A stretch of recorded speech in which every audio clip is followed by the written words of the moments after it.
ನಮಸ್ಕಾರ ವೀಕ್ಷಕರೇ, hello doctor ನೇರ ಪ್ರಸಾರ ಕಾರ್ಯಕ್ರಮಕ್ಕೆ ತಮ್ಮೆಲ್ಲರಿಗೂ ಆತ್ಮೀಯ ಸ್ವಾಗತ. ನಾನು ಲಾವಣ್ಯ ಹೇಮಂತ್. ಎಂದಿನಂತೆ ನಿಮ್ಮ ಆರೋಗ್ಯ ಸಮಸ್ಯೆಗೆ ಸೂಕ್ತವಾದ ಸಲಹೆ ಹಾಗೂ ಪರಿಹಾರವನ್ನು ತಿಳಿಸಿಕೊಡುವಂತಹ ಕಾರ್ಯಕ್ರಮವೇ ನಮ್ಮ ಈ ಹಲೋ ಡಾಕ್ಟರ್ ಕಾರ್ಯಕ್ರಮ. ಇವತ್ತಿನ ಕಾರ್ಯಕ್ರಮದಲ್ಲಿ ನಾವು ಚರ್ಮ ರೋಗಕ್ಕೆ ಸಂಬಂಧಪಟ್ಟಾಗೆ ಮಾತಾಡ್ತಾ ಇದ್ದೀವಿ. ಅದರಲ್ಲೂ ಮುಖ್ಯವಾಗಿ ಸೋರಿಯಾಸಿಸ್ ಸಮಸ್ಯೆ ಬಗ್ಗೆ ಮಾತಾಡ್ತಾ ಇದ್ದೀವಿ. ಅದರ ಬಗ್ಗೆ ಹೆಚ್ಚಿನ ಮಾಹಿತಿಯನ್ನು ತಿಳಿಸ್ಕೊಡೋದಕ್ಕೆ ಹೋಮಿಯೋಕೇರ್ ಇಂಟರ್ನ್ಯಾಷನಲ್ ಪ್ರೈವೇಟ್ ಲಿಮಿಟೆಡ್ನ ಡಾಕ್ಟರ್ ಆದಂತಹ ಡಾಕ್ಟರ್ ಮಂಜುನಾಥ್ ಅವರು ನಮ್ಮ ಜೊತೆ ಇದ್ದಾರೆ. ಬನ್ನಿ ಅವ್ರನ್ನ ಕಾರ್ಯಕ್ರಮಕ್ಕೆ ಸ್ವಾಗತ ಮಾಡೋಣ.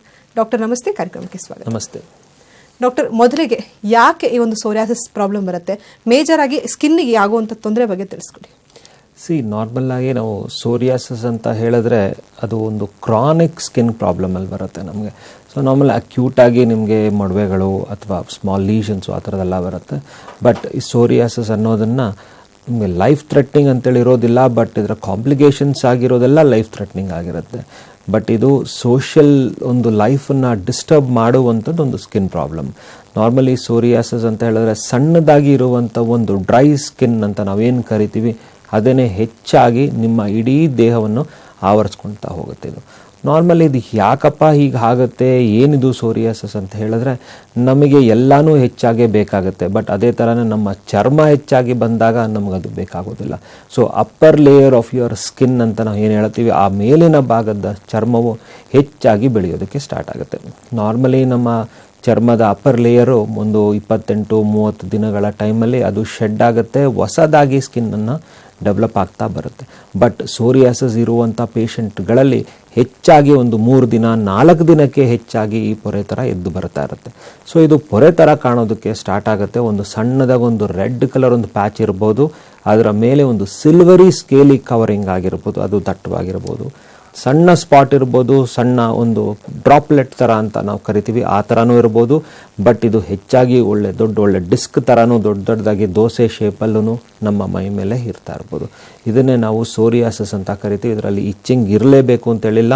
ಹಲವರಲ್ಲಿ ರೆಡ್ನೆಸ್ ಇರುತ್ತೆ, ಬಟ್ ಹಲವರಲ್ಲಿ ರೆಡ್ನೆಸ್ಸು ಇರೋದಿಲ್ಲ. ಇದನ್ನೇ ನಾವು ಸೋರಿಯಾಸಿಸ್ ಅಂತ ಕರಿತೀವಿ. ಓಕೆ, ಈ ಒಂದು ಸೋರಿಯಾಸಿಸ್ ಸಮಸ್ಯೆ ಇವಾಗ ಡ್ರೈ ಸ್ಕಿನ್ ಇರುತ್ತೆ, ಕೆಲವೊಬ್ಬರಿಗೆ ಆಯಿಲ್ ಸ್ಕಿನ್ ಇರುತ್ತೆ, ಎಲ್ಲ ಒಂದು ಸ್ಕಿನ್ ಟೈಪ್ಸ್ ಇರೋರು ಕೂಡ ಬರುತ್ತೆ, ಅಥವಾ ಪರ್ಟಿಕ್ಯುಲರ್ ಏನಾದರೂ ಡ್ರೈ ಸ್ಕಿನ್ ಅವರಿಗೆ ಈ ಒಂದು ಸಮಸ್ಯೆ ಬರುತ್ತೆ ಅಂತ ಏನಾದರೂ ಇದೆಯಾ ಡಾಕ್ಟರ್?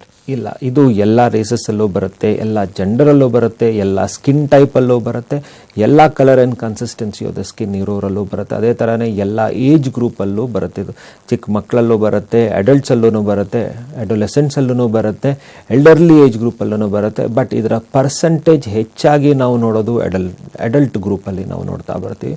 ಬಟ್ ಅದೇ ಥರನೇ ಸ್ಕಿನ್ ಟೈಪಲ್ಲಿ ನೋಡಬೇಕಂದ್ರೆ ಇದನ್ನು ಹೆಚ್ಚಾಗಿ ಆವರಿಸ್ಕೊಳೋದು ಡ್ರೈ ಸ್ಕಿನ್ ಇರೋರಂತಲ್ಲಿ. ಯಾಕಂದರೆ ಬಾಡಿಯ ಒಂದು ಮಾಯಿಶ್ಚರೈಸಿಂಗ್ ಕಂಟೆಂಟ್ ಏನಿರುತ್ತೆ ಅದು ಕಡಿಮೆ ಆದಾಗ್ಲೂ ಇದರ ಒಂದು ಕಂಡೀಷನ್ ಆಗುತ್ತೆ. ಯಾಕಂದರೆ ಡರ್ಮೆಸ್ ಒಂದು ಇರಿಟೇಷನ್ ಕೊಡೋಕ್ಕೆ ಸ್ಟಾರ್ಟ್ ಆಗುತ್ತೆ.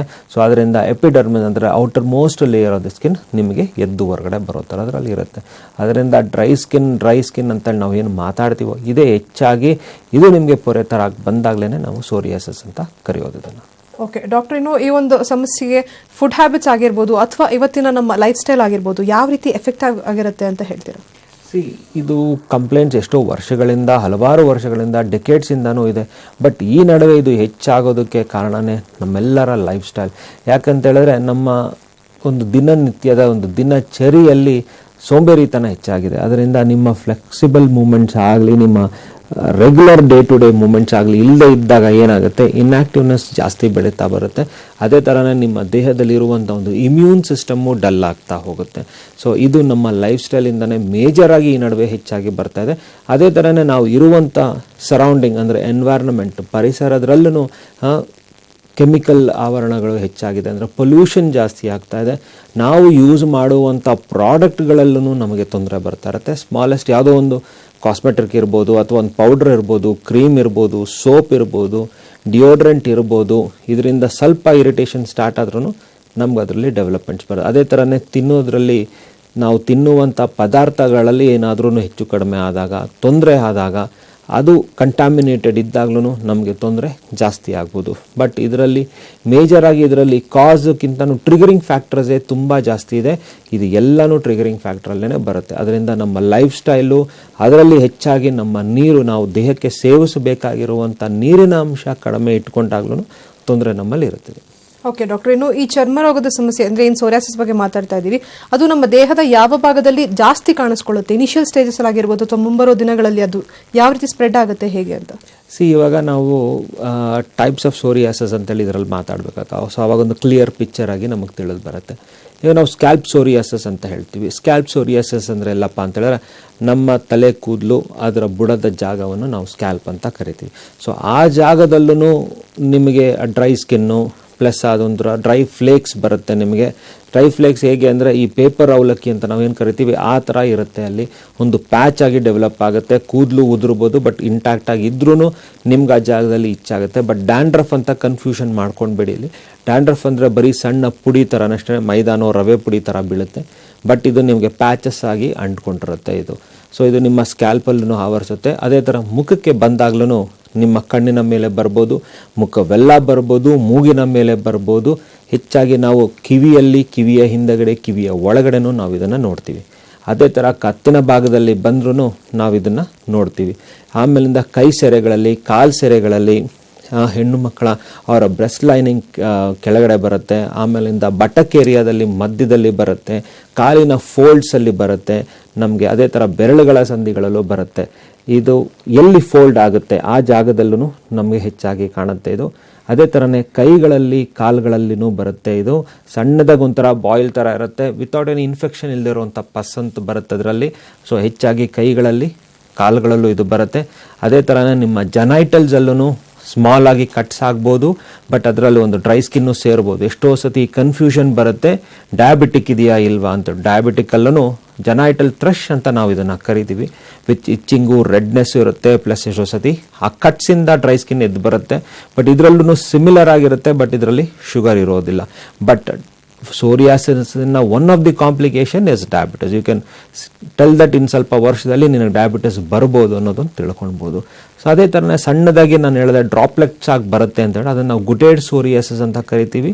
ಇದಕ್ಕೊಂದು ಅಂಡರ್ಲೈನಿಂಗ್ ಕಾಸ್ ಇರುತ್ತೆ. ಚಿಕ್ಕ ವಯಸ್ಸಿಂದ ಏನಾದ್ರೂ ಥ್ರೋಟ್ ಇನ್ಫೆಕ್ಷನ್ನಲ್ಲಿ ಅಥವಾ ಸೆಪ್ಟೋಕಾಕಲ್ ಇನ್ಫೆಕ್ಷನಲ್ಲಿ ಸಫರ್ ಆಗಿರುವಂಥದ್ದಿದ್ದರೆ ಇವರಿಗೆ ಬರುವಂಥ ಸಾಧ್ಯತೆಗಳು ಇದೆ. ಅಂದರೆ ಸಾಧ್ಯತೆಗಳು ಇರ್ಬೋದು, ಎಲ್ಲರಿಗೂ ಬರಬೇಕು ಅನ್ನೋದಿಲ್ಲ. ಬಟ್ ಯಾರ ಒಂದು ಇಮ್ಯೂನ್ ಸಿಸ್ಟಮ್ ಡೌನ್ ಆಗಿರುತ್ತೆ, ಯಾರು ಅದನ್ನು ಎಕ್ವೈರ್ ಮಾಡ್ಕೊಳ್ತಾರೆ ಅಂಥವರಲ್ಲಿ ಇದು ಹೆಚ್ಚಾಗಿ ಬರುವಂಥ ಸಾಧ್ಯತೆಗಳಿದೆ. ಸೊ ಇಲ್ಲಿ ನಾವು ಡಿಸ್ಕ್ ಶೇಪ್ ಅಂತ ಮಾತಾಡ್ತೀವಿ, ಅದನ್ನು ಫ್ಲಾಕ್ಸೋರಿಯಸಿಸ್ ಅಂತ ಹೇಳ್ತೀವಿ. ಫೋಲ್ಡ್ಸ್ ಅಲ್ಲಿ ಬರುತ್ತೆ, ಅದನ್ನು ಫ್ಲೆಕ್ಸಾರ್ ಸೋರಿಯಾಸಿಸ್ ಅಂತ ಹೇಳ್ತೀವಿ. ಅದೇ ಥರನೇ ಸಣ್ಣದಾಗೆ ಡ್ರಾಪ್ಲೆಟ್ಸ್ ಅಂತ ಬರುತ್ತೆ, ಅದನ್ನು ನಾವು ಗುಟೇಡ್ ಸೋರಿಯಾಸಿಸ್ ಅಂತ ಹೇಳ್ತೀವಿ. ಜನೈಟಲ್ ಅಲ್ಲಿ ಬರೋದು ಜನೈಟಲ್ ಸೋರಿಯಾಸಿಸ್, ಸ್ಕ್ಯಾಲ್ಪ್ ಅಲ್ಲಿ ಬರೋದು ಸ್ಕ್ಯಾಲ್ಪ್ ಸೋರಿಯಾಸಿಸ್. ನಿಮಗೆ ಇದೇ ಥರನೇ ಏರಿಯಾ ವೈಸು ನಾನು ಡಿವೈಡ್ ಮಾಡಿಕೊಟ್ಟಿದ್ದೀನಿ. ಓಕೆ ಡಾಕ್ಟರ್, ಫುಡ್ ಹ್ಯಾಬಿಟ್ಸ್ ಆಗಿರ್ಬೋದು, ಲೈಫ್ ಸ್ಟೈಲಿಂದ ಯಾವ ರೀತಿ ಒಂದು ತೊಂದರೆ ಒಳಗಾಗ್ತೀವಿ ಅಂತ ತಿಳಿಸ್ಕೊಟ್ರಿ. ಹಾಗೆ ಏನಾದರೂ ಈ ಒಂದು ಸೋರಿಯಾಸಿಸ್ ಸಮಸ್ಯೆಗೆ ಹೆರಿಡಿಟರಿ ಮ್ಯಾಟರ್ ಆಗುತ್ತಾ, ಆ ಒಂದು ಸಮಸ್ಯೆಯಿಂದ ಬರಬಹುದಾ ಅಂತ? ಹೆರಿಡಿಟ್ರಿ ಎಸ್, ಎಷ್ಟೋ ಕಂಡೀಷನ್ಗೆ ಹೆರಿಡಿಟ್ರಿ ಇಸ್ ಆಲ್ಸೋ ಕಾಸ್ ಆಗುತ್ತೆ. ಯಾಕಂದರೆ ತಂದೆ ತಾಯಿಯಲ್ಲಿ ಯಾರೋ ಒಬ್ಬರು ಬಳಲ್ತಾ ಇದ್ರೆ ಅವ್ರಿಗೆ ಒಂದು 3 ಜನ ಮಕ್ಕಳಿದ್ದಾರೆ ಅಂದ್ರೆ ಅಲ್ಲಿ ಒಬ್ರಿಗೆ ಬರ್ಬೋದು. ತಂದೆ ತಾಯಿ ಇಬ್ಬರಲ್ಲೂ ಇದೆ, ಬಟ್ ಮಿನಿಮಲ್ ಆಗಿದೆಯೋ ಅಥವಾ ಮ್ಯಾಕ್ಸಿಮಮ್ ಆಗಿದೆಯೋ ಇಲ್ಲ ಮಾಡ್ರೇಟ್ ಆಗಿದ್ರೂ ಮಕ್ಕಳು 3 ಜನರಲ್ಲಿ ಇದ್ದಾಗ ಇಬ್ಬರಲ್ಲಿ ಬರುವಂಥ ಸಾಧ್ಯತೆ ಎಸ್ ಹೆರಿಡಿಟ್ರಿನೂ ಆಗುತ್ತೆ. But there is a possibility of 30 to 60% ಅಂತ ನಾವು ಇದರಲ್ಲಿ ಹೇಳ್ಬೋದು. ಬಟ್ ಜೆನೆಟಿಕಲಿನೂ ಇಟ್ ಇಸ್ ಕ್ಯಾರಿಡ್ ಓವರ್. ಈ ಒಂದು ಜನರೇಷನಲ್ಲಿ ಇಲ್ಲದೆ ಇರ್ಬೋದು, ಅಂದರೆ ಈ ತಂದೆ ತಾಯಿಗೆ ಅವ್ರ ಮಕ್ಕಳಲ್ಲಿ ಇಲ್ಲದೆ ಇರ್ಬೋದು. ಬಟ್ ಅದರ ನೆಕ್ಸ್ಟ್ ಜನರೇಷನ್ ಅವರ ಮಕ್ಕಳಿಗೆ, ಅಂದರೆ ಇವಾಗಿರೋ ಪ್ರೆಸೆಂಟ್ ಇರುವಂಥ ತಂದೆ ತಾಯಿಯ ಮೊಮ್ಮಕ್ಕಳಲ್ಲಿ ಬರುವಂಥ ಸಾಧ್ಯತೆಗಳು ಇದೆ ಇದರಲ್ಲಿ. ಓಕೆ ಡಾಕ್ಟರ್, ಇನ್ನು ನಾವು ಸ್ಕ್ಯಾಲ್ಪ್ ಸೋರಿಯಾಸಿಸ್ ಬಗ್ಗೆ ಮಾತಾಡೋದಾದ್ರೆ ಅದು ಬರೀ ಇಚ್ಚಿಂಗ್ ಆಗಿ ಕಾಣಿಸ್ಕೊಳ್ಳುತ್ತಾ ಅಥವಾ ನಮಗೆ ಪೇಯ್ನ್ ಆಗುತ್ತಾ? ಈಗ ನಾವು ತಲೆ ಸ್ನಾನ ಮಾಡಬೇಕಾದ್ರೆ ಅಥವಾ ಹಾಟ್ ವಾಟರ್ ಯೂಸ್ ಮಾಡಬೇಕಾದ್ರೆ ಎಲ್ಲ ಯಾವ ರೀತಿ ಎಫೆಕ್ಟಿವ್ ಆಗಿರುತ್ತೆ? ಇವಾಗ ಸ್ಕ್ಯಾಲ್ಪಲ್ಲಿ ಹೇಗಿರುತ್ತೆ ಅಂದರೆ ನಾರ್ಮಲ್ ಆಗಿ ಡ್ಯಾಂಡ್ರಫ್ ಇದ್ದಾಗ ಒಂಥರ ಇಚ್ ಫೀಲಿಂಗ್ ಇರುತ್ತೆ. ನಮಗೇನೋ ಒಂಥರ ಪುಡಿ ಥರ ಉದುರ್ದಂಗೆ ನಿಮ್ಮ ಶೋಲ್ಡರ್ಸ್ ಮೇಲೆಲ್ಲ ನೋಡ್ಬೋದು. ಬಟ್ ಇದು ಸೋರಿಯಾಸಿಸ್ ಅಲ್ಲಿ ಏನಂದರೆ ಎಲ್ಲೂ ಎಷ್ಟೋ ಜಾಸ್ತಿಯಾಗಿ ಎಲ್ಲೂ ಉದುರೋದಿಲ್ಲ, ಅಂಟ್ಕೊಂಡೇ ಇರುತ್ತೆ. ಎಡರೆಂಟ್ ಇರುತ್ತೆ, ಒಳ್ಳೆ ಎಡೆಸಿವ್ ಹಾಕಿ ಏನೋ ಒಂದು ಅವಲಕ್ಕಿನ ಅಂಟಿಸ್ದಂಗೆ ಇರುತ್ತೆ. ಬಟ್ ಆ ಜಾಗವನ್ನು ಕೆರ್ಕೊಂಡಾಗ ನಿಮಗೆ ಬ್ಲೀಡ್ ಆಗ್ಬೋದು, ಸಿವಿಯರ್ ಆಗಿನೂ ಪೇಯ್ನೂ ಆಗುತ್ತೆ. ಒಂಥರ ಏನೋ ಉಬ್ಬದಂಗಿರುತ್ತೆ. ನೀವೇನಾದ್ರು ಕೋಮ್ ಮಾಡಿದಾಗ ಕೋಮ್ ಬ್ರೆಸಲ್ಸು ಕಟ್ಟಾಗುವಂಥ ಸಾಧ್ಯತೆಗಳಿದೆ ಅದರಲ್ಲಿ. ಸೊ ಆ ಥರ ಅದು ನೋವು ಬರುತ್ತೆ. ಇವಾಗ ನೀವು ತಲೆಗೆ ಸ್ನಾನ ಮಾಡಿದಾಗ ಸಾಫ್ಟ್ ಆಗ್ಬೋದು. ಎಷ್ಟೋ ಜನರ ಒಂದು ಬ್ಯಾಡ್ ಹ್ಯಾಬಿಟ್ ಇದೆ, ಹೇರ್ ಡ್ರೈಯರ್ ಇಟ್ಕೊಂಡು ಕೋಮ್ ಮಾಡ್ತಾ ಇರ್ತಾರೆ, ಅದರಲ್ಲಿ ಕಿತ್ಕೊಂಡು ಬರ್ತಾ ಇರುತ್ತೆ, ಗಾಯ ಆಗಿರ್ತಾ ಇರುತ್ತೆ, ಬ್ಲೀಡ್ ಆಗ್ತಾ ಇರುತ್ತೆ. ಸೊ ಏನೋ ಇದನ್ನು ರಿಪೀಟೆಡ್ ಆಗಿ ನಡೆಯುವಂಥದ್ದು ಇದು. ಸೊ ದಟ್ ಲೀಷನ್ಸ್ನ ನೀವು ಡ್ಯಾಮೇಜ್ ಮಾಡ್ತಾ ಇರ್ತೀರ. ಆದಷ್ಟು ನಿಮ್ಮ ಕೂದಲನ್ನ ಡ್ರೈ ಮಾಡಿ ಕೋಮ್ ಮಾಡೋದ್ರಲ್ಲಿಂದ ನಿಮಗೆ ಕ್ಲಿಯರ್ ಆಗಿ ಗೊತ್ತಾಗುತ್ತೆ ಎಷ್ಟು ಮಟ್ಟಿಗೆ ನಿಮ್ಮ ಸೋರಿಯಾಸಿಸ್ ಇದೆ ಅನ್ನೋದ್ರಲ್ಲಿ. ಓಕೆ, ಇನ್ನು ಮಾರ್ಕೆಟಲ್ಲಿ ಸಿಗುವಂಥ ಸಾಕಷ್ಟು ಅಡ್ವಾನ್ಸ್ಡ್ ಬಾಡಿ ಲೋಷನ್ಸ್ ಆಗಿರ್ಬೋದು, ಆ ಒಂದು ಫ್ಲೇವರ್ಡ್ಗೆ ನಾವು ಮಾರಿ ಹೋಗಿ ಅದನ್ನು ತೊಗೊಂಡು ಹಚ್ಕೊಳ್ಳೋದುಂಟು. ಅದು ಯೂಸ್ ಮಾಡ್ತಾ ಏನಾದರೂ ಕ್ರಮೇಣ ಅದರಿಂದಾನು ಏನಾದರೂ ಈ ಒಂದು ಚರ್ಮರೋಗ ಸಮಸ್ಯೆ ಬರ್ಬೋದಾ? ಬಂದರೂ ಕೂಡ ಯಾವ ರೀತಿ ಬರಬಹುದು ಅಂತ? ಈಗ ಚರ್ಮ ರೋಗಗಳಲ್ಲಿ ಹಲವಾರು ರೀತಿಯ ಚರ್ಮ ರೋಗಗಳು ಬರುತ್ತೆ. ಈಗ ಬರೀ ನೀವು ಒಂದು ಕಾಸ್ಮೆಟಿಕ್ ತೊಗೊಂಡಿದ್ದೀರಾ, ಕಾಸ್ಟ್ಲಿ ಇರ್ಬೋದು, ಚೀಪ್ ಇರ್ಬೋದು, ಅಥವಾ ಅದರ ಸ್ಮೆಲ್ ಇರ್ಬೋದು, ಅದರಿಂದನೂ ತೊಗೊಂಡಿರ್ಬೋದು.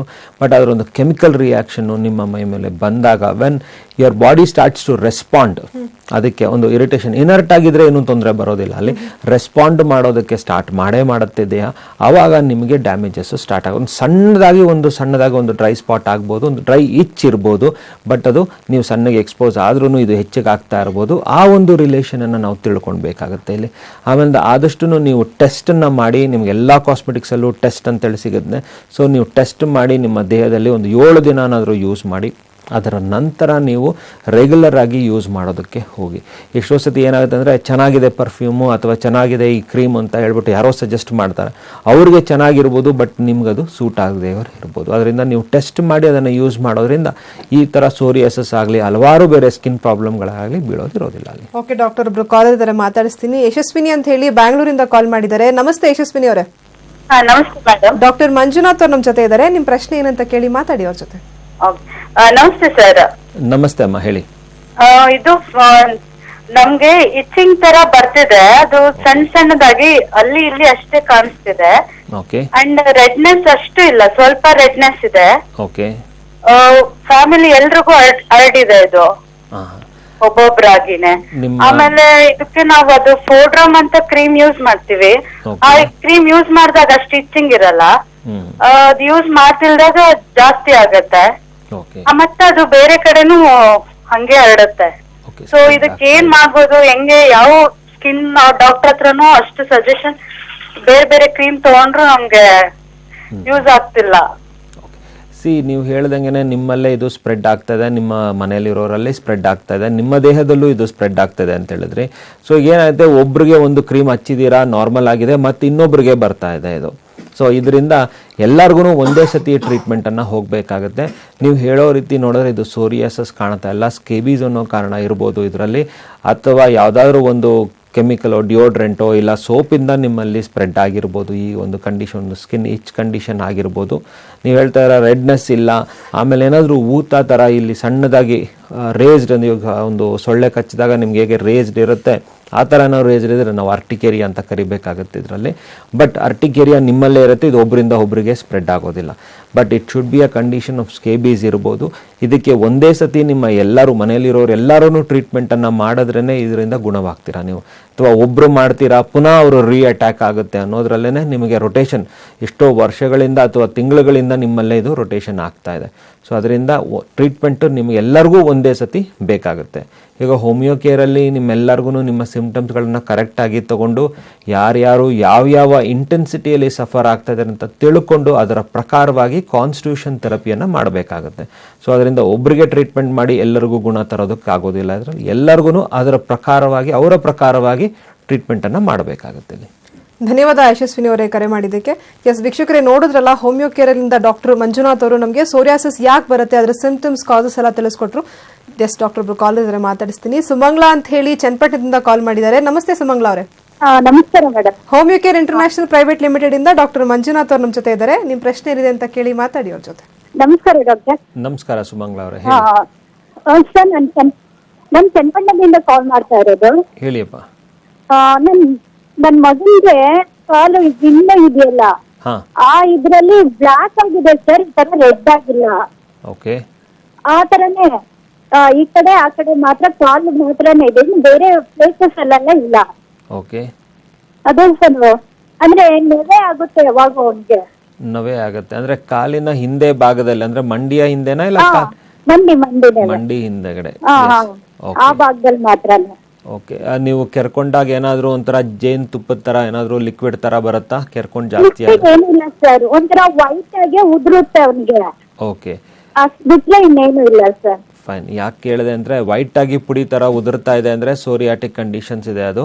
ಬಟ್ ಆ ಫೋಲ್ಡ್ ಆಗೋ ಜಾಗದಲ್ಲೇ ಬರುತ್ತೆ ಅದು. ನಾವು ಕಾರ್ಯಕ್ರಮದಲ್ಲಿ ಹೇಳಿದೆ ನಾನು, ಫೋಲ್ಡ್ಸಲ್ಲಿ ಬರುತ್ತೆ, ಕೈ ಸೆರೆಯಲ್ಲಿ ಬರುತ್ತೆ, ಕಾಲು ಫೋಲ್ಡ್ ಆಗೋ ಜಾಗಗಳಲ್ಲಿ ಬರುತ್ತೆ ಅಂತ ಹೇಳ್ಬಿಟ್ಟು. ಸೊ ಆ ಥರ ಕಂಡೀಷನ್ಸ್ ಇರುತ್ತೆ ಅದು. ಅಥವಾ ಎಕ್ಸಿಮಾ ಅಂತ ನಾವು ಇದನ್ನು ಕರಿತೀವಿ. ಇನ್ನೊಂದು ಕಂಡೀಷನ್ ಇದೆ, ಅದರಲ್ಲಿ ನವೆ ಇರುತ್ತೆ ಮತ್ತು ಆ ಜಾಗದಲ್ಲಿ ಕಟ್ಟುಗಳಾಗತ್ತೆ ಮತ್ತು ನೀರು ಬೀಳುತ್ತೆ ಆ ಜಾಗದಲ್ಲಿ. ಆ ಥರದ್ದೇನಾದರೂ ಇದ್ದರೆ ಅದನ್ನು ನಾವು ಎಕ್ಸಿಮಾ ಅಂತ ಕರಿತೀವಿ. ಟೊಪಿಕ್ ಡರ್ಮೆಟೈಟಿಸ್ ಅಂತ ಹೇಳೋದಕ್ಕೆ ನಾವು ಕರಿತೀವಿ. ಅಥವಾ ಒಣಗಿದೆ ಬರೀ ಬಿಳಿ ಒಟ್ಟು ಥರ ಬೀಳ್ತಾ ಇದೆ ಅಂತ ಹೇಳಿದ್ರೆ ನಾವು ಅದನ್ನು ಸೋರಿಯಾಸಿಸ್ ಅಂತ ಕರಿಬೇಕಾಗತ್ತಮ್ಮ. ಹೆದರಬೇಡಿ, ಯಾವುದೇ ಕಂಡೀಷನ್ ಆಗಿರಲಿ, ಈ ಕಡೆ ಸೋರಿಯಾಸಿಸ್ ಆಗಿರಲಿ ಅಥವಾ ಎಕ್ಸಿಮಾ ಆಗಿರಲಿ, ನಿಮ್ಮ ಒಂದು ತೊಂದರೆನ ಡೀಟೇಲ್ ಆಗಿ ತಿಳ್ಕೊಂಡು ಬೇರೆ ಏನಾದರೂ ತೊಂದರೆಗಳೇನಾದರೂ ಇದೆಯಾ ಅದನ್ನೆಲ್ಲನೂ ಕರೆಕ್ಟಾಗಿ ನಿಮ್ಮ ಹತ್ರ ಕೇಳಿ ತಿಳ್ಕೊಂಡು ನಿಮಗೆ ಸೂಕ್ತವಾಗಿ ಹೋಮಿಯೋ ಕೇರಲ್ಲಿ ಚಿಕಿತ್ಸೆನ ಕೊಡ್ಬೋದು ನಾವು. ಧನ್ಯವಾದ ಕರೆ ಮಾಡಿದ್ದಕ್ಕೆ. ಎಸ್ ಡಾಕ್ಟರ್, ಈಗ ಪ್ರೀವಿಯಸ್ ಕಾಲರ್ ಹೇಳ್ದಾಗ್ಲೇ ಮಕ್ಕಳಲ್ಲಿ ಸಾಮಾನ್ಯವಾಗಿ ಜಾಸ್ತಿ ಕಾಣಿಸ್ಕೊಳ್ಳುತ್ತೆ ಅಂತಲೇ ಹೇಳ್ಬೋದು. ಅದು ಮಂಡಿ ಹಿಂಭಾಗ ಆಗಿರ್ಬೋದು ಅಥವಾ ನಮಗೆ ಮೊಣಕೈ ಮಡಿಸುವಂಥ ಜಾಗದಲ್ಲಿ ಆಗಿರ್ಬೋದು. ಸೊ ಏನು ಕಾರಣ, ಏನು ಮಾಡ್ಬೋದು ಇದಕ್ಕೆ ಅಂತ? ಇವಾಗ ನಾನು ಅದನ್ನೇ ಈ ಕಾಲರ್ ಹೇಳಿದಾಗ ನಾವು ಒಂದು ಡಿಫ್ರೆನ್ಶಿಯೇಟಿಂಗ್ ಕೊಟ್ವಿ. ಏಟೋಪಿಕ್ ಡರ್ಮೆಟೈಟಿಸ್ ಅಂತ ನಾವು ಇದನ್ನು ಕರಿತೀವಿ. ಚಿಕ್ಕ ಮಕ್ಕಳಲ್ಲಿ, ಆಮೇಲಿಂದ ತುಂಬ ನೀರಲ್ಲಿ ಕೆಲಸ ಮಾಡುವಂಥವರಲ್ಲಿ, ಆಮೇಲಿಂದ ತುಂಬ ಸ್ವೆಟ್ ಆಗೋರಂಥಲ್ಲಿ, ಆಮೇಲಿಂದ ಸಡನ್ನಾಗಿ ಒಂಥರ ಸ್ವೆಟ್ ಆಗುತ್ತೆ, ಸಡನ್ನಾಗಿ ಡ್ರೈ ಆಗುತ್ತೆ ಅಂತ ಪರ್ಸ್ನಾಲಿಟಿಗಳಲ್ಲಿ ಇದನ್ನು ನಾವು ಹೆಚ್ಚಾಗಿ ನೋಡ್ತೀವಿ. ಇದು ಕೈ ಫೋಲ್ಡ್ಸ್ ಇರ್ಬೋದು, ಕಾಲಿರ್ಬೋದು, ಈ ಚಿಕ್ಕ ಮಕ್ಕಳಲ್ಲಿ ನೋಡಿರ್ಬೋದು ಕತ್ತು ಸುತ್ತಲೂ ಬರುತ್ತೆ ಇದು. ಆಮೇಲಿಂದ ಆ್ಯಂಕಲ್ಗಳಲ್ಲಿ ಬರುತ್ತೆ ಇದು. ಆಮೇಲಿಂದ ಎಲ್ಲೋ ಹೊಸ ಚಪ್ಪಲಿ ಯೂಸ್ ಮಾಡಿದಾಗ ಬಂತು ಅಂತ ಹೇಳ್ಬಿಟ್ಟು ಸ್ಟಾರ್ಟ್ ಆಗುತ್ತೆ. ಎಸ್, ಇದನ್ನು ನಾವು ಏಟೋಪಿಕ್ ಡರ್ಮೆಟೈಟಿಸ್ ಅಂತ ಕರಿತೀವಿ. ಎಷ್ಟೋ ಸತಿ ಇದೊಂದು ಕನ್ಫ್ಯೂಷನಿಗೆ ಲೀಡ್ ಆಗುತ್ತೆ. ಒಂದು ಡಾಕ್ಟರ್ ಇದನ್ನು ಸೋರಿಯಾಸಿಸ್ ಅಂತ ಹೇಳ್ಬಿಟ್ಟು, ಈಗ ಸೋರಿಯಾಟಿಕ್ ಕಂಡೀಷನ್ನೇ ಇರುತ್ತೆ, ಸೋರಿಯಾಸಿಸ್ನೇ ಟ್ರೀಟ್ ಮಾಡ್ತಾ ಇರ್ತಾರೆ. ಸಡನ್ನಾಗಿ ಒಂದು ಸೆಲ್ಯುಲೈಟಿಸ್ ಆಗುತ್ತೆ. ಸೆಲ್ಯುಲೈಟಿಸ್ ಅಂದರೆ inflammation of the cells, underlining cells ಒಂದು ಕಾಲು ಊತ ಬರುತ್ತೆ, ನೀರು ಬಿಡೋಕ್ಕೆ ಸ್ಟಾರ್ಟ್ ಆಗುತ್ತೆ. ಅವಾಗ ಏನು ಮಾಡ್ತಾರೆ, ಭಯ ಪಟ್ಕೊಂಡು ಇನ್ನೊಂದು ಡಾಕ್ಟರ್ ಹತ್ರ ಹೋಗ್ತೀರಾ ನಾವು. ಆ ಸ್ಟೇಟನ್ನು ನೋಡಿ ಆ ಡಾಕ್ಟರ್ ಏನು ಮಾಡ್ತಾರೆ, ಎಕ್ಸಿಮಾ ಅಂತ ಹೇಳ್ತಾರೆ ಅದನ್ನು. ಸೊ ಅವಾಗ ಏನಾಗುತ್ತೆ, ಒಂದು ಗೊಂದಲ ಸ್ಟಾರ್ಟ್ ಆಗುತ್ತೆ ಪೇಷಂಟಲ್ಲಿ. ಆ ಡಾಕ್ಟ್ರು ಟ್ರೀಟ್ಮೆಂಟ್ ಕರೆಕ್ಟಾ, ಈ ಡಾಕ್ಟ್ರು ಟ್ರೀಟ್ಮೆಂಟ್ ಕರೆಕ್ಟಾ ಅಂತ ಸ್ಟಾರ್ಟ್ ಆಗಿಬಿಡುತ್ತೆ. ಮಧ್ಯದಲ್ಲಿ ಸಫರ್ ಆಗೋದು ಒಂದು ಚಿಕ್ಕ ಮಗು ಇರ್ಬೋದು, ಯಾರೇ ಇರ್ಬೋದು. ಬಟ್ ಇದರಲ್ಲೇ ಅದಕ್ಕೆ ನಾನು ಡಿಫ್ರೆನ್ಸಿಯೇಷನ್ ಕೊಡ್ತೀನಿ ಯಾವಾಗಲೂ. ಸೋರಿಯಾಸಿಸ್ಸು ಮತ್ತು ಎಕ್ಸಿಮಾದಲ್ಲಿ ಹಲವಾರು ಡಿಫ್ರೆನ್ಸಸ್ ಬರ್ತಾ ಇರುತ್ತೆ. ಬಟ್ ಇದು ಯಾವಾಗ ಯಾರು ಯಾವ ಜಾಗದಲ್ಲಿ ಸಫರ್ ಆಗ್ತಾ ಇದ್ದಾರೆ ಅದರ ಹಿಸ್ಟ್ರಿಯನ್ನು ಕೇಳಿ ತಿಳ್ಕೊಂಡು ಟ್ರೀಟ್ಮೆಂಟನ್ನು ಮಾಡಬೇಕು. ಬಟ್ ಚಿಕ್ಕ ಮಕ್ಕಳಲ್ಲಿ ನಾರ್ಮಲಿ ಕೈ ಫೋಲ್ಡ್ಸು, ಕತ್ತು ಫೋಲ್ಡ್ಸು ಮತ್ತು ಈ ಕಂಕ್ಳಲ್ಲಿ, ಕಾಲಲ್ಲಿ, ಈ ಕಾಲು ಸೆರೆಗಳಲ್ಲೆಲ್ಲ ಆಗಿರೋ ಜಾಗದಲ್ಲಿ ಸ್ವಲ್ಪ ನೀವು ಕ್ಲೀನಾಗಿ ಸ್ನಾನ ಮಾಡಿಸೋದ್ಮೇಲೆ ಕ್ಲೀನಾಗಿ ಒರೆಸಿ ನೀರಿನ ಪಸೆಯನ್ನು ತೆಗೆದು ನೀವು ಪೌಡ್ರ್ ಹಾಕ್ತಿರೋ, ಕ್ರೀಮ್ ಹಾಕ್ತಿರೋ, ಅದು ಏನು ಮೇಂಟೆನೆನ್ಸ್ ನೀವು ಮಾಡ್ತಿರೋ ಮಾಡಿ. ಬಟ್ ಕ್ಲೀನಾಗಿ ಆ ಜಾಗಗಳನ್ನು ತೊಳೆದು ಒರೆಸೋದ್ರಿಂದ ತೊಂದರೆಗಳು ಬರೋದಿಲ್ಲ. ಬಟ್ ಏನಾದ್ರೂ ಎಲ್ಲಾದರೂ ಸ್ವಲ್ಪ ಕಾಣಿಸ್ಕೊಳ್ತು ಅಂತ ಹೇಳಿದ್ರೆ ಇಮ್ಮಿಡಿಯೇಟಾಗಿ ಅದಕ್ಕೆ ಟ್ರೀಟ್ಮೆಂಟನ್ನು ಮಾಡಿ. ಬಟ್ ಯಾಕಂತೇಳಿದ್ರೆ ಚಿಕ್ಕ ಮಕ್ಕಳೆಲ್ಲ ಅಲ್ಲಿ ಕಲೆ ನಿಂತ್ಕೊಳ್ತು, ಗಾಯ ಆಯಿತು, ಏನೋ ಒಂದು ಆಯಿತು ಅಂದರೆ ಅವರ ತೊಂದರೆ ನಿಮ್ಗೆ ಅವ್ರು ಹೇಳ್ಕೊಳಕ್ಕಾಗೋದಿಲ್ಲ. ಅದರಿಂದ ಪೇರೆಂಟ್ಸ್ ಆಗಿರೋರು ಅಥವಾ ಮಕ್ಕಳನ್ನು ನೋಡ್ಕೊಳ್ತಾ ಇರೋರು ಐಡೆಂಟಿಫೈ ಮಾಡಿದ ತಕ್ಷಣ ಅದಕ್ಕೆ ಟ್ರೀಟ್ಮೆಂಟನ್ನು ಮಾಡಿ. ಇವನ್ ಮಕ್ಕಳಲ್ಲೂ ಸೋರಿಯಾಸಿಸ್ ಬರೋದಿಲ್ಲ ಅಂತ ಹೇಳಿಲ್ಲ. ಹಲವಾರು ನಾವು ಮಕ್ಕಳನ್ನ ಕ್ಲಿನಿಕಲ್ಲಿ ನೋಡ್ತಾ ಇದ್ದೀವಿ. ಸೋರಿಯಾಸಿಸ್ ಇದೆ ಕಂಪ್ಲೀಟ್ ಫುಲ್ ಬಾಡಿ, ದೇಹ ತಲೆಯಿಂದ ಹಿಡಿದು ಕಾಲವರೆಗೂ ಸೋರಿಯಾಸಿಸ್ ಬಂದಿರುವಂಥ ಮಕ್ಕಳನ್ನು ನಾವು ನೋಡ್ತಾ ಇದ್ದೀವಿ. ಇದರಲ್ಲಿ ಒಂದು ಸೈಕೋಸೊಮ್ಯಾಟಿಕ್ ಅಂಡರ್ಸ್ಟ್ಯಾಂಡಿಂಗು ಇದೆ. ರೀಸೆಂಟಾಗಿ ಒಂದು ಪೇಷಂಟ್ ನೋಡಿದ್ವಿ, ತಂದೆ ತಾಯಿ ಇಬ್ಬರು ಚೆನ್ನಾಗೇ ಇದ್ದರು, ಸಡನ್ನಾಗಿ ಅವರಿಬ್ಬರ ಏನೋ ಡಿಸ್ಟರ್ಬೆನ್ಸಲ್ಲಿ ತಾಯಿ ಅಮ್ಮನ ಮನೆಗೆ ಹೋಗಿ ಸೇರಿಕೊಂಡ್ಲು, ಅಪ್ಪನ ಜೊತೆಲಿ ಮಗ ಉಳ್ಕೊಂಡ್ಬಿಟ್ಟ. ಬಟ್ ಆತನಲ್ಲಿ ಬಂತು ಸೋರಿಯಾಸಿಸ್. ಅಂದರೆ ಸೈಕೋಸೊಮ್ಯಾಟಿಕ್ ಅಂಡರ್ಸ್ಟ್ಯಾಂಡಿಂಗಲ್ಲಿ ಡಿಟ್ಯಾಚ್ಮೆಂಟ್ಸು, ಆ ಲವ್ ಡಿಟ್ಯಾಚ್ಮೆಂಟ್ಸಲ್ಲೂ ಎಷ್ಟೋ ಸತಿ ಮನಸ್ಸಿನ ಮೇಲೆ ಪರಿಣಾಮ ಬಿದ್ದಾಗ್ಲೂ ಸ್ಕಿನ್ ಮೇಲೆ ಅದು ತೋರಿಸುತ್ತೆ. ಹೇಗೆ ನಮ್ಮ ಮುಖ ಖುಷಿ ಕೋಪಕ್ಕೆ ತೋರಿಸ್ಕೊಳತ್ತೋ ಅದೇ ಥರ ನಮ್ಮ ಚರ್ಮವು ಆ ಒಂದು ರೋಗವನ್ನು ಹೊರಗಡೆ ತರುತ್ತೆ. ದಯವಿಟ್ಟು ಇದನ್ನು ಕ್ಲಿಯರಾಗಿ ನೋಡ್ಕೊಳ್ಳಿ. ಓಕೆ ಡಾಕ್ಟರ್, ಮಾತಾಡ್ತೀನಿ ನಿಮ್ಮ ಜೊತೆ. ಎಸ್ ಡಾಕ್ಟರ್, ನಾವು ಆಗ್ಲಿಂದ ಕಾರ್ಯಕ್ರಮ ಶುರುವಿನಿಂದ ಸೋರಿಯಾಸಿಸ್ ಬಗ್ಗೆ ಸಾಕಷ್ಟು ಮಾತಾಡ್ತಾ ಇದ್ದೀವಿ. ಮೇಯ್ನ್ ಆಗಿ ಒಂದು ರೂಟ್ ಕಾಸ್ ತಿಳ್ಕೊಳ್ದೆ ಅದನ್ನು ಅವಾಯ್ಡ್ ಮಾಡ್ತಾ ನೆಗ್ಲೆಕ್ಟ್ ಮಾಡ್ತಾ ಬಂದರೆ ಏನೆಲ್ಲ ಒಂದು ಕಾಂಪ್ಲಿಕೇಶನ್ಸ್ ಆಗ್ಬೋದು, ಮುಂದೆ ಯಾವ ರೀತಿ ಒಂದು ಪರಿಣಾಮನ ಫೇಸ್ ಮಾಡಬೇಕಾಗಿ ಬರುತ್ತೆ ಅಂತ? ನಾರ್ಮಲ್ ಆಗಿ ಸೋರಿಯಾಸಿಸ್ನ ತಿಳ್ಕೊಂಡ ತಕ್ಷಣವೇ ಇದಕ್ಕೆ ಟ್ರೀಟ್ಮೆಂಟನ್ನು ಬಂದರೆ ನಿಮ್ಮ ಕಾಂಪ್ಲಿಕೇಶನ್ಸ್ನ ನೀವು ಅವಾಯ್ಡ್ ಮಾಡ್ತೀರಾ. ಬಟ್ ಸೋರಿಯಾಸಿಸ್ ತಿಳಿದು ಬರೋದಕ್ಕೇ ಹಲವಾರು ದಿನಗಳಾಗುತ್ತೆ. ಅಂದರೆ pillar to pillar, post to post ಹೋದಾಗೆ ಆಗುತ್ತೆ ಅದು. ಸೊ ತಿಳಿದು ಬಂದಾಗ ನಿಮ್ಮ ಕಾಂಪ್ಲಿಕೇಶನ್ಸು ನಿಮಗೆ ತಿಳಿದಿರಬೇಕು ಅಂದರೆ ಡಯಾಬಿಟಿಸ್ ಬರುವಂಥ ಸಾಧ್ಯತೆ ಇದೆ, ಹಾರ್ಟ್ ಅಟ್ಯಾಕ್ ಆಗುವಂಥ ಸಾಧ್ಯತೆ ಇದೆ. ನಿಮ್ಮ ಸ್ಕಿನ್ನು ಸನ್ನಿಗೆ ಎಕ್ಸ್ಪೋಷರ್ ಆದಾಗ, ಯಾಕಂದರೆ ಸೋರಿಯಾಸಿಸ್ ಪೇಷಂಟ್ಸ್ಗೆ ವಿಂಟರ್ ಅಂದರೆ ತುಂಬ ಭಯ ಅವ್ರಿಗೆ. ಅದೇ ಥರನೇ ಸಮ್ಮರ್ ಅಂದರೆ ತುಂಬ ಖುಷಿಯಾಗುತ್ತೆ. ಸಮ್ಮರಲ್ಲಿ ಹೆಚ್ಚಾಗಿ ಎಕ್ಸ್ಪೋಸ್ ಆದ್ರೂ ಸ್ಕಿನ್ಗೆ ತೊಂದರೆ ಬರ್ತಾ ಇರುತ್ತೆ. ಅದೇ ಥರ ವಿಂಟರಲ್ಲಿ ಅನ್ಮಾಯ್ಸ್ಡ್ ಸ್ಕಿನ್ ಇದ್ರೂ ತೊಂದರೆ ಬರೋಕ್ಕೆ ಸ್ಟಾರ್ಟ್ ಆಗುತ್ತೆ ಇಲ್ಲಿ.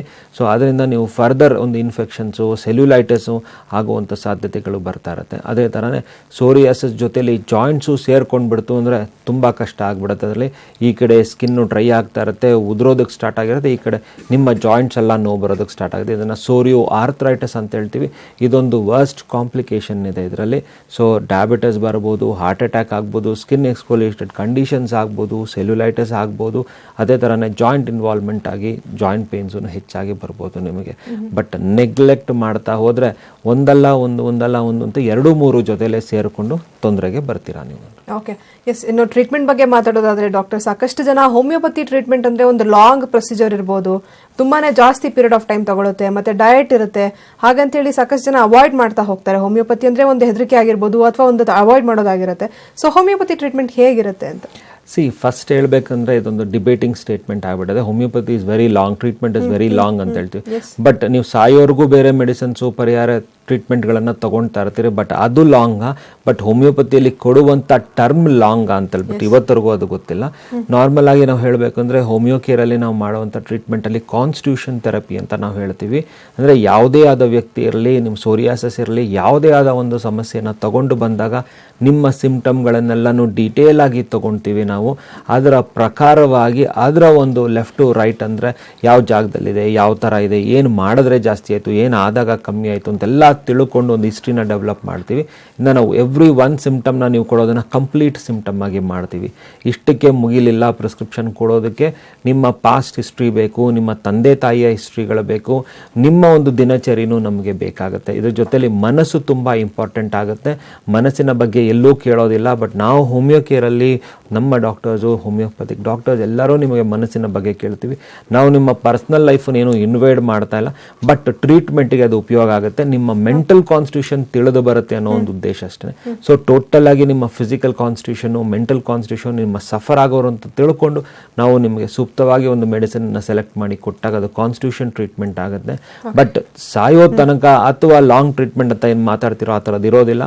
ಹೋಮಿಯೋಪತಿಯಲ್ಲಿ ನಾವು ಟರ್ಮ್ ಆಗಿ ಕೊಡ್ತಾ ಹೋಗ್ತೀವಿ ಟ್ರೀಟ್ಮೆಂಟನ್ನು. ನಿಮ್ಮ ತೊಂದರೆ ಎಷ್ಟು ಸಿವಿಯರ್ ಆಗಿದೆ ಅದರ ಪ್ರಕಾರವಾನೇ ನಿಮ್ಮ ಡೆಪ್ತ್ ಆಫ್ ಟ್ರೀಟ್ಮೆಂಟನ್ನು, ಎಲಾಬ್ರೇಟೆಡ್ ಟ್ರೀಟ್ಮೆಂಟನ್ನು ಬೀಳೋದಕ್ಕೆ ಜಾಗತ್ತೆ ಇದರಲ್ಲಿ. ಓಕೆ ಡಾಕ್ಟರ್, ಕಾರ್ಯಕ್ರಮಕ್ಕೆ ಬಂದು ಸೋರಿಯಾಸಿಸ್ ಸಮಸ್ಯೆ ಬಗ್ಗೆ ಸಾಕಷ್ಟು ಉಪಯುಕ್ತ ಮಾಹಿತಿಯನ್ನು ಕೊಟ್ರಿ, ಧನ್ಯವಾದ. ಥ್ಯಾಂಕ್ ಯು, ನಮಸ್ತೆ. ಎಸ್ ವೀಕ್ಷಕರೇ, ಇನ್ನು ನೀವು ಕೂಡ ಕಾರ್ಯಕ್ರಮ ನೋಡ್ತಾ ಇದ್ರಿ, ಸೋರಿಯಾಸಿಸ್ ಯಾಕೆ ಬರುತ್ತೆ ಅಂತ ಕೂಡ ತಿಳ್ಕೊಂಡ್ರಿ. ನೀವು ಕೂಡ ಈ ಒಂದು ಸಮಸ್ಯೆಯಿಂದ ಬಳಲ್ತಾ ಇದ್ರೆ ಆದಷ್ಟು ಬೇಗ ನಿಮ್ಮ ಹತ್ತಿರದ branch homeo care international private ಲಿಮಿಟೆಡ್ಗೆ ಭೇಟಿ ಕೊಟ್ಟು ನಿಮ್ಮ ಆರೋಗ್ಯ ಸಮಸ್ಯೆಗೆ ಸೂಕ್ತವಾದ ಪರಿಹಾರವನ್ನು ಕಂಡುಕೊಳ್ಳಿ ಅಂತ ಹೇಳ್ತಾ ಇವತ್ತಿನ ಹಲೋ ಡಾಕ್ಟರ್ ಕಾರ್ಯಕ್ರಮವನ್ನು ಇಲ್ಲಿಗೆ ಮುಕ್ತಾಯಗೊಳಿಸ್ತಾ ಇದ್ದೀನಿ. ಧನ್ಯವಾದ.